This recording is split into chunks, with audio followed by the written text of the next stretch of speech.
Gone are the days when our farmers use cutlasses and all those kind of equipment for farming. Today we're going to discuss the modern ways, the modern and innovative ways of doing business, doing agribusiness. That's what we're discussing today on Entrepreneur One-on-One. My name is Solomon Ajay. Please stay tuned.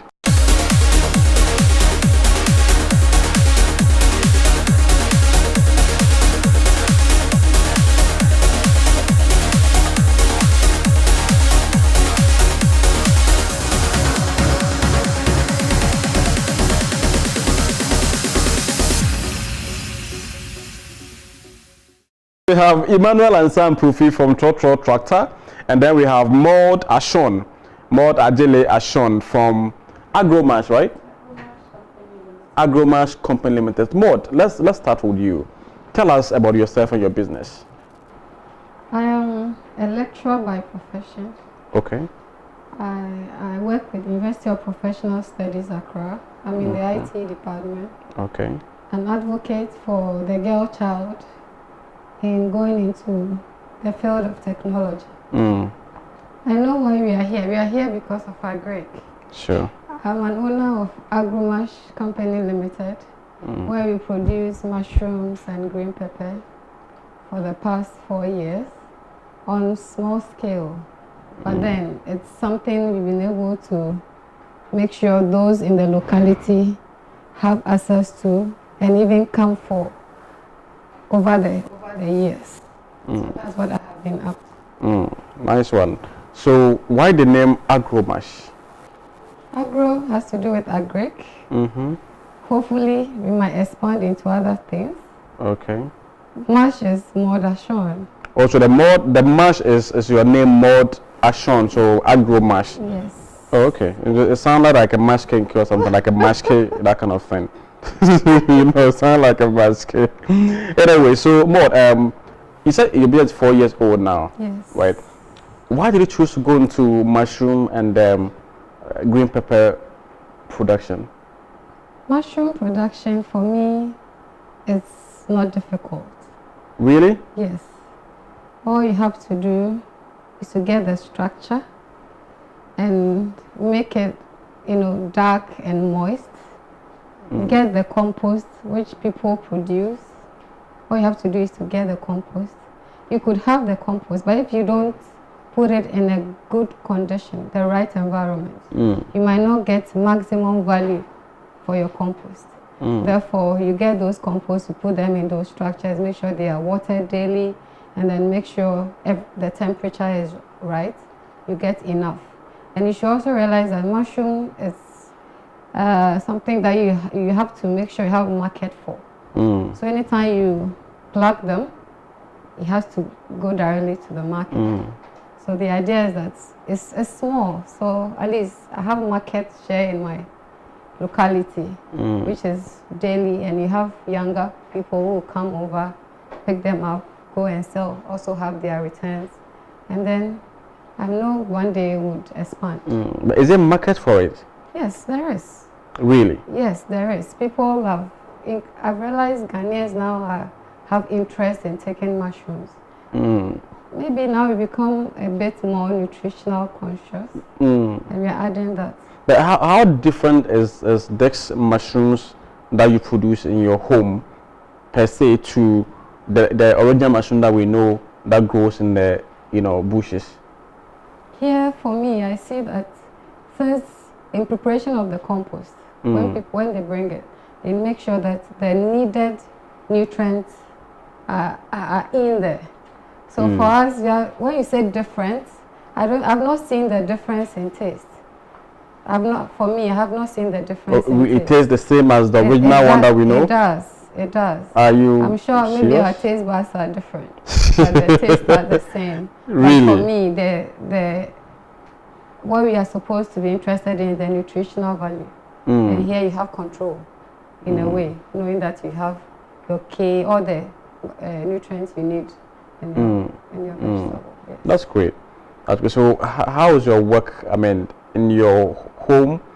How do you get a job done? You have some people that you employ that work for you, or how do you do it? Let's just say it looks like a family business. but I also involve people in my locality. You know, I'm an educationist. Okay. So I make sure that I don't see any child loitering about. I do my best to put young people in my vicinity to school. But when they come back from school, you also need to make sure that they are doing the right thing. I do extra classes sometimes for those who have weaknesses in mathematics and science. Okay. And whilst doing that, we are in the farm and we discuss. Okay. And then at the same time, you end up preaching the word of God. Okay. So oh, you're Chofu as well? Well. What of mommy? Which is which? I'm preaching the word. You're preaching the word. Yes. I love that. It's Apostle. a command, so we just have to do it. Nice so one. It's for me, I'm just building a community thing where everybody is involved. The young ones after school, you come, you water, you know, you pluck. Do you pay them? I do at the end of the month, something, a stipend. But this is not something you give them as cash for them to spend. It's a way of also redirecting them to invest the little they have.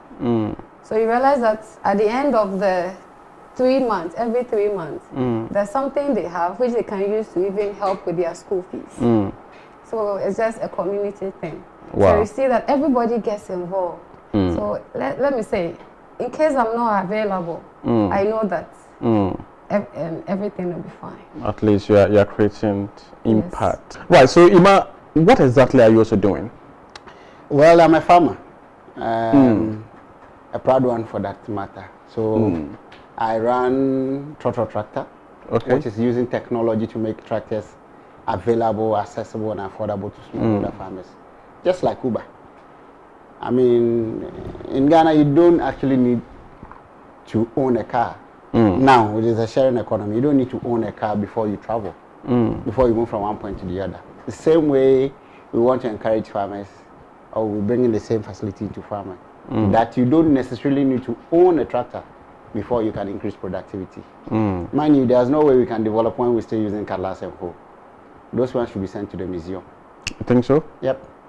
So that we can show our kids that this is how our grandfathers and our mothers were using to farm. Oh, that's history now. Yes. Right. So, how do you get the tractors that you work with? Or let's say by the tractor, you mean that you had a tractor, the tractors, and then you use it as tractor. Okay. So that's what you mean? Yeah. So we're making the tractors like tractor. In a sense that if a tractor is moving from Kaneshi, let me just say from Malam Junction to Accra, you have people picking from Malam Junction and they will drop off at a point, move on to the next one, a drop off. That's how we do. So if a farmer has 1 acre, within the community, when you make a request, we schedule other farmers around so that we do 1 acre, your 1 acre, do Antiaguas 3 acres, move on to do Sister Ames 2 acres. Oh, so you don't rent the machines to them. You go services. And then, okay. And I don't own the tractors anyway. Who owns them? Individuals like you can own tractors and put it on the platform. So the ones that you have, who owns them? It's individuals. It's farmers who have tractors. It's businessmen who buy the tractors and put it on. What I do is that I add technology to that effect, whereby I have GPS trackers fitted to these machines so that it enables the owner to see his machine at every point in time. I provide the owner with what we call the owner dashboard. Okay. So at the comfort of his home, he can now track and see where his machine is. He will know how many acres his machine has done and what that also is into money. Now, hitherto, he would have been giving it to his brother or his nephew to be running it. The nephew comes back and said, well, we didn't get a job. We only do 3 acres. It is between you and him.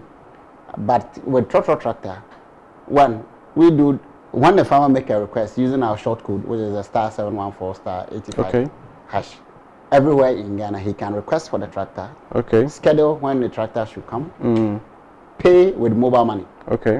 So they pay before you move? Yeah, they pay before we move. It's an assurance. You don't want to move a tractor to, say, 10 kilometers. You drive the tractor to the farm. The farmer, you do the work and say, wait, when I harvest, then you come and pay. And then the harvest, they will also have another story. The rains didn't do well, but these are machines that are expensive. Plus, you need fuel to even run them. Yeah. The operator has to be paid.